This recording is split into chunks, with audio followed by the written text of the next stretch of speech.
Sometimes the people you love the most are the ones who teach you what pain truly means.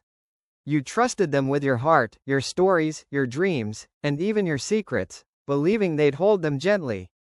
But one day, without warning, they betrayed you. They let go of that trust, leaving you broken in pieces. You smile to the world, but deep down, you carry a storm no one can see. And because of that pain, you hold on. You refuse to forgive. You think that if you forgive or let go, it shows weakness and means you're losing. But the truth is, forgiveness doesn't make you weak, it sets you free. In this story, you'll meet two men who once trusted each other more than brothers. They built their dreams side by side until greed and pride destroyed everything. What happened between them will show you what betrayal really costs and what forgiveness truly means. Stay with this story because by the time it ends, you may see a reflection of your own life inside it. There was a time when trust meant everything to James. He wasn't rich. He wasn't chasing fame. All he wanted was a simple, honest life built with effort and people he could believe in. He met Martin when both of them were still trying to survive. Two young men with similar hunger, not for power, but for progress. They worked small jobs, carried heavy loads, saved little coins, and dreamed of building something that would last. Ronan had charm. He could talk to anyone. James had patience. He could work through anything. Together, they balanced each other. James handled the work. Ronan handled the people. In a world that rewarded quick talkers and punished slow hearts, that balance was their strength. When they started their small business, it wasn't much. Just a small wooden shop on a quiet street selling goods they could barely afford to stock. But Gideon believed in building things one honest day at a time. And for a while life seemed fair. Customers came, money flowed slowly, and friendship grew into something that looked unbreakable. People said those two are like brothers. And in many ways they were. They shared meals, struggles, and laughter that made the long days shorter. They talked about the future. A bigger store, a better life, maybe even helping others one day. But trust is tested when success shows up. When small victories came, James stayed the same. Ronan started to change. It was subtle at first. A few decisions made without asking. A few numbers that didn't add up. A few promises that came with excuses. James noticed, but he told himself that trust meant patience, that a friend deserved understanding. He didn't know that silence can also feed betrayal. The day things broke wasn't loud. There were no arguments in the market or shouting in the street. It was the kind of betrayal that happens quietly in papers signed behind backs and coins counted when no one is watching. Ronan made a choice that James never expected. He sold part of what they built, took the profit, and left. No explanation, no goodbye, just a note that said he was sorry and needed to start fresh. James didn't chase him. He didn't fight. He didn't even speak. He just stood inside the empty shop staring at the place where their work used to mean something. Days turned into months. People asked questions. James gave no answers. He kept working, but the fire inside him changed. It wasn't hope anymore. It was hurt. Forgiveness sounded easy when people talked about it in stories, but in real life, it felt impossible. How do you forgive someone who never asked for it? How do you forget when everything around you reminds you of what was taken? James tried to move on. He worked harder, earned more, rebuilt the shop from the ground up.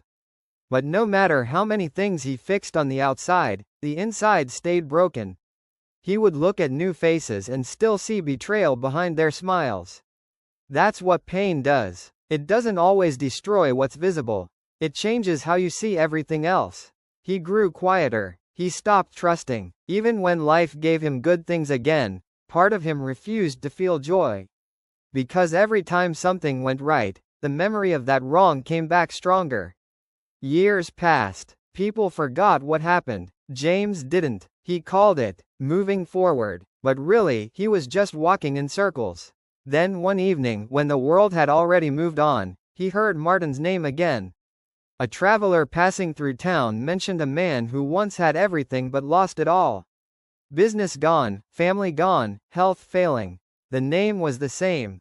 The story felt unfinished. For the first time in years, James felt something he couldn't describe. It wasn't hate. It wasn't pity. It was something heavier. A question. Could he finally forgive? And what would forgiveness even look like now? He didn't know, but somewhere deep inside, he realized that the pain he carried had lasted longer than the betrayal itself. That maybe the punishment had already been served, not by Ronan, but by himself. And that was the beginning of a different kind of journey. A journey not to rebuild trust, but to reclaim peace. James told himself he had moved on. He worked longer hours, took fewer breaks, and stopped sitting where he and Ronan used to talk. Routine felt safe, but pain can live inside routine. It hides in habits and waits for quiet moments. People asked what happened. James kept his answers short. It didn't work out. We went separate ways. He never mentioned the papers, the money, or the note that said, "Start fresh." The fewer the words, the less the wound bled. Or so he thought. James was married once to Mara, a woman who believed in quiet strength more than grand promises. She had stood beside him through the building years, through late nights and lean days. When the silence came, she didn't fill it with questions. She just stayed steady, patient, reminding him that love doesn't always speak. Sometimes it simply remains. Mara watched him. She didn't push. She made sure he ate, kept the books balanced, and checked things he double-checked. She knew advice couldn't fix a heart that wasn't ready. One afternoon, a supplier offered him a cheaper deal if he'd stopped selling to certain clients. Martin's new buyers were on the list. James understood the game. It was a chance to hurt the man who'd hurt him. He read the paper, folded it, and handed it back. "I don't make decisions like that," he said. The supplier argued, but James stayed calm. "If my work is good, I don't need to block anyone." That night, he stared at the note Martin left. He should have burned it long ago. Yet something in him needed to keep it. Forgetting felt like surrender. Forgiving felt like letting Martin win. So he carried the pain as proof that he had been wronged. It didn't feel like proof. It felt like a lock. Weeks passed. A new helper started in the shop. Young, eager, clumsy. One day, the boy broke a crate and tried to hide it. James shouted before he even thought. Mara stepped in quietly, moving the broken pieces aside. James walked to the back room, shaking. His anger wasn't about the crate, and he knew it. That evening, he told the boy, "I was wrong." The apology helped the boy, but it healed James more. It reminded him that he could still choose a better response, even while hurting. Months later, an old merchant who'd known both men stopped by. On his way out, he said, "You've built well. Remember, a man's worth isn't measured by how he's treated, but by what he chooses to carry." It was a simple line. It landed deep. Rumors came and went. Ronan's new venture grew, then crumbled. Some said pride, some said bad luck. James listened and stayed silent. He expected to feel satisfaction, but didn't. Loss is loss, even when it happens to the one who wronged you. One evening, a traveler spoke of a man 2 towns away. Once strong, but now weak and coughing, always talking about the past. Before the name was said, James knew it was Ronan. The thought followed him for days. Mara noticed, but didn't ask. She knew. Some choices must be faced alone. James tried to forget about it. He told himself he didn't owe anyone anything. He had already suffered and learned his lessons. But peace still wouldn't come because some debts can't be seen or written down. Then a small thing happened that turned the lock a little. An old customer returned with a belt he'd bought a year before. It had worn out and the warranty was past. James could have said no and been right. Instead, he replaced it for free. "You didn't have to," the man said. "I know," James replied. When the man left, James felt lighter. Being kind when you don't have to be feels like freedom. That night, Mara told him, "It's not about what you deserve. It's about what you need." James asked, "What do I need?" She said, "Peace." He asked, "How do I find it?" Mara replied, "You already know." He looked at the note again, held it over the fire, then pulled it back, "Not yet." A week later, a big buyer asked James to list some trusted merchants. At first, he wrote 5 names. The memory of Martin's betrayal is still too strong. But after sealing the list, he stopped and thought. Adding Martin's name wouldn't erase the past, but it would mean he was done carrying the anger. So he opened the list again and wrote Martin's name. No explanation, just a quiet choice to let go. That night, he slept better. Not joy, but breath. Days later, a letter arrived. The handwriting was weak, but familiar. I heard you wrote my name on a list. You didn't have to. Thank you. I'm sorry for the past. I can't change it. I hope your days are lighter now. No signature. None needed. James placed it in the same drawer as the old note. One a wound, the other a mirror. He held both in his hands and realized he could only keep one. James started to change in small ways. When customers argued or orders came late, he didn't see them as another Ronan. The world was the same, but he had become calmer. The pain was still there, but slowly fading away. Then he heard that Ronan had fallen. Seriously sick. Not a cold, something that drains a man completely. James stood in the doorway of his shop for a long time, remembering two young men counting coins and dreaming of never breaking. He couldn't erase that picture. That evening, Mara found him sitting at the table with both letters open. He is sick. I want to visit him, but I don't know what to do, he said. You do, she replied softly. You just don't like that it's hard. If I go, I won't know what to say. You don't have to say much, she said. Sometimes presence is the sentence. He waited another day, set things in order, and packed a small bag. He walked the road, arguing with himself, listing reasons not to go, replaying the old wound, reminding himself that forgiveness shouldn't cost this much. He walked anyway. When he reached the town, someone pointed him to a small house. He stood at the door, debating whether to knock. Time doesn't wait for permission. He knocked. A tired, ill-looking woman opened the door and let him in. Ronan lay weak on a bed near the window, older than his years. When he saw James, he tried to sit up. James raised a hand. Don't. Silence filled the room, heavy but honest. Martin spoke first. I didn't expect. He coughed, then whispered, thank you for coming. James didn't answer immediately. He hadn't come for speeches.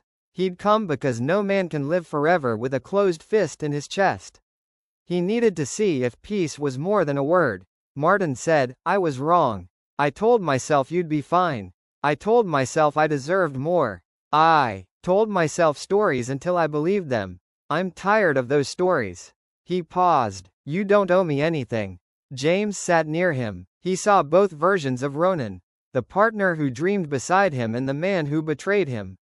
Both were true. He couldn't erase one to honor the other. I won't pretend the past didn't happen, James said.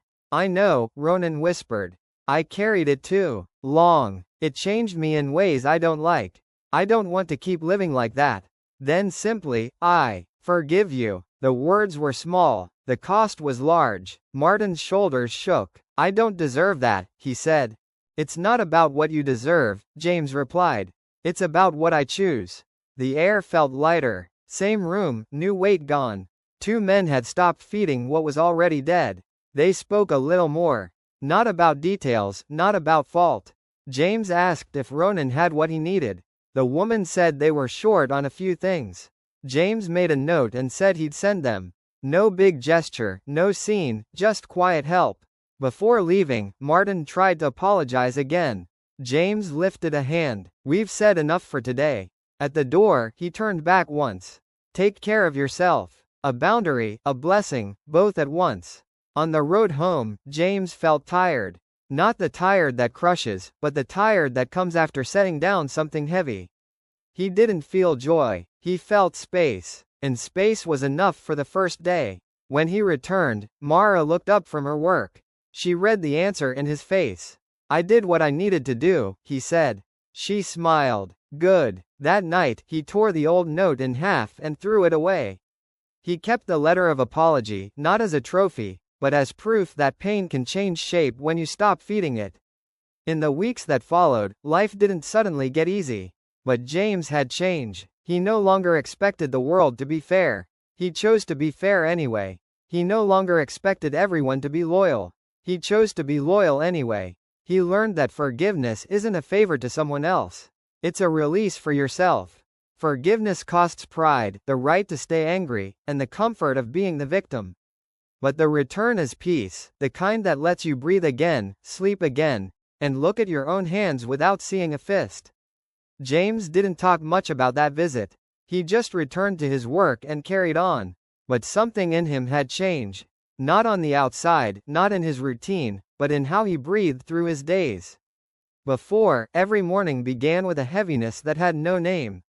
Now the weight was gone. The world hadn't turned kind overnight, but it no longer felt like it was fighting him. He began to notice things he hadn't noticed in years. The sound of tools in the morning, the way customers smiled when he listened to them, the quiet comfort of eating in peace. None of these things were new. They just felt lighter now that he wasn't dragging the past into every hour. Forgiveness didn't make him weak. It made him quiet in a different way. A kind of quiet that didn't hide pain, but peace. He didn't tell Mara what he had said that day. She didn't ask. She already saw it in his face, in the calm behind his words, in the stillness of his voice. The kind of stillness that comes only after someone has stopped running from their own mind. Weeks later, James received another letter.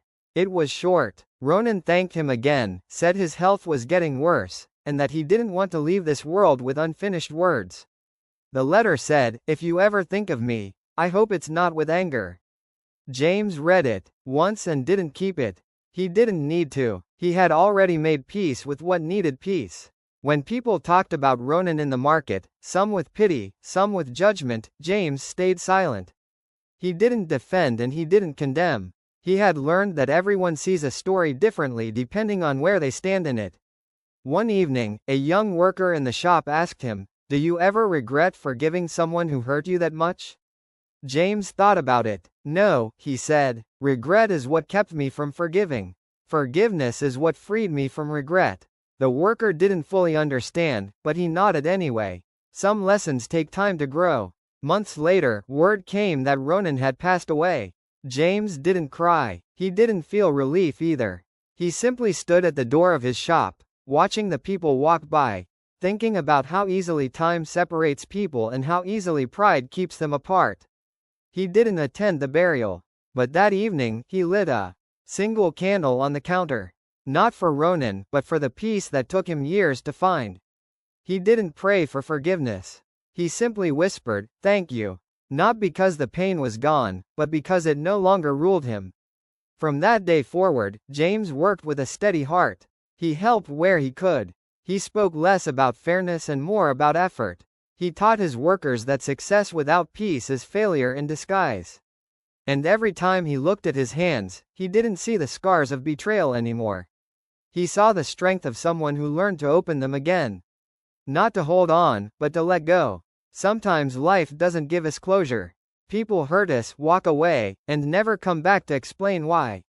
We wait for apologies that never arrive. And we tell ourselves that peace will come when they finally say, "I'm sorry." But the truth is, peace doesn't wait for them. It waits for us. Forgiveness isn't about giving someone a clean record. It's about giving yourself a clean heart. Because when you carry pain long enough, it becomes part of your identity. You wake up with it. You talk through it. And even your silence starts sounding like anger. James learned that the hard way. He didn't find peace when Ronan said sorry. He found it when he stopped letting the past make his choices. And that's what forgiveness really means. Not pretending nothing happened, but deciding that it will no longer control who you become. You don't have to invite people back into your life to forgive them. You don't even have to tell them. Sometimes forgiveness is silent. It's when you stop replaying the memory and start living again. It's when you stop seeking revenge and start seeking rest. It's when you realize that being right isn't worth being bitter. And yes, forgiveness costs something. It costs your pride, your right to stay angry, your comfort in being the victim.